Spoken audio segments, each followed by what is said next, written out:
खुलुमबाय गोजोन फुंबिलि बयनिसिमबो नोंथांमोनखौ आंनि चेनेलाव गासैखौबो बरायनाय बावहरग्रोनाय थाबाय आसा खालामो नोंथांमोना खौरांखौ नायनानै मोजां मोनगोन। जानो गोनां आसाम बिधानसभा बिसायख'थिनि खालारखौ फोसावनानै होबाय भारतनि बिसायख'थि आय'गा। मैया बेलासिनि 4 रिंगासो समाव बिसायख'थिनि खालारखौ फोसावनानै होनाय जायो। फोसावनाय बादिब्ला आसामाव 9 एप्रिलाव बिधानसभा बिसायख'थिया खुंजागोन आरो 4 मेयाव बिसायख'थिनि फिथाइखौ फोसावगोन। आसामाव मोनसे खोलोबावनो बिधानसभा बिसायख'थिया खुंजागोन। बिसायख'थियाव जायफोर बिजाथिफ्रा बिजाथि गसंनो गोसो बिथांमोना दिनैनिफ्राय गाव गावनि नमिनेसन बिलाइखौ गथायनो हासिगोन। फैगौ 23 मार्चसिम नमिनेसन गथायनायनि जोबथा सान आरो जायफोर बिथांमोना गाव गावनि नमिनेसन गथायनायखौ बोखांनानै लाफिननो गोसो बिथांमोना मार्चनि 26 खालाराव बोखांनानै लाफिननो हागोन। बेनि उनाव फैगौ एप्रिलनि 9 खालाराव बिसायख'थिया खुंजागोन आरो बेनि फिथाइखौ मेनि 4 खालाराव फोसावनाय जागोन। मैया भारतनि बिसायख'थि आय'गा आसामजों लोगोसे गासै 4 रायजो फारियै पुडुचेरी, केरेला, तामिलनाडु आरो सोनाब बंग'नि बिसायख'थिनि खालारखौ रोखा खालामनानै होबाय। खौरां मोननाय बादिब्ला आसामाव गासै 31,486 था भट मिरुआव बिसायख'थिया खुंजागोन।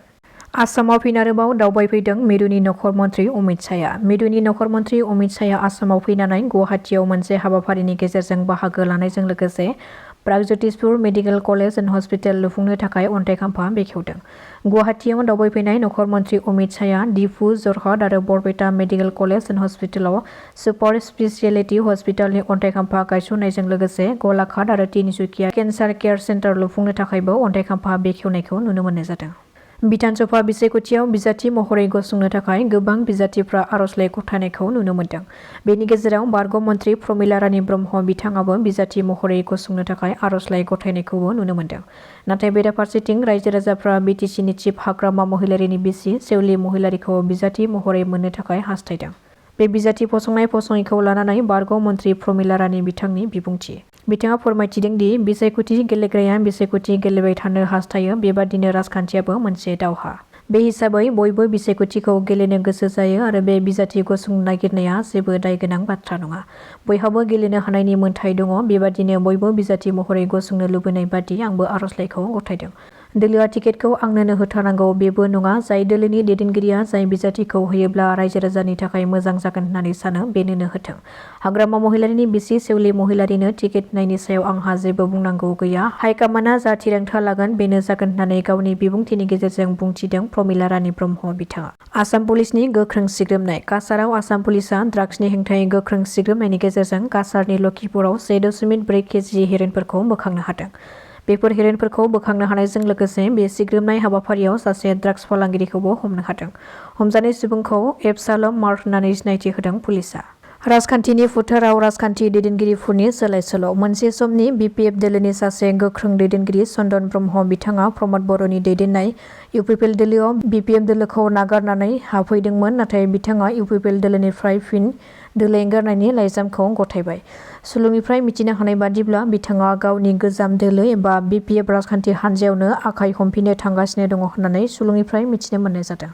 बिसायख'थिनि सिगांनो खालाइगाव बिधानसभा बियाबनि बिपिएफनि एमएलए दुर्गादास बर'नि सायाव गोख्रों अजद। मिथिनो हानाय बादिब्ला एमएलए दुर्गादास बर'आ 5 बोसोर सिगां टिका होगोन होननानै सासे बुदमल दैमारि मुंनि सुबुंनिफ्राय 2 लाख रां जाना दोननायनि अजद दैखांदों। बेखौ लानानै एमएलए दुर्गादास बर'जों गोबां मोगा-मोगि नारा-नाथा बाथ्रा दान्थेलायनायखौ नुनो मोननाय जादों। नाथाय बेराफारसेथिं बे रां जाख्ल'नानै दोननायनि सायाव एमएलए दुर्गादास बर'आ अजद होग्रा सुबुंखौ सिनाया आरो सोरबा सुबुङा बेखौ राजखान्थि खालामनोसो दैथायहरदों होननानै गावनि बिबुंथिनि गेजेरजों फोरमायदों।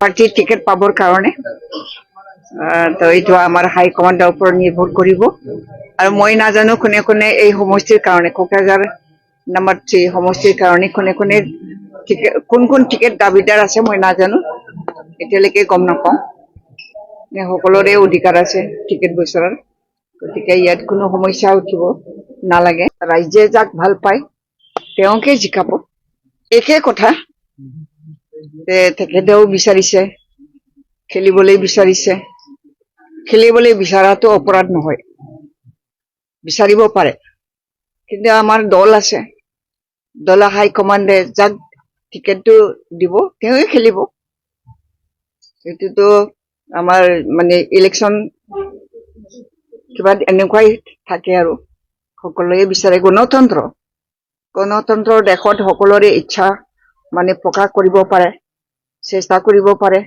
ইয়াত কোনো অপৰাধ নহয় এইটো অপৰাধ নহয় गतिके जाक দিয়ে তেওঁ प्रार्थी হব।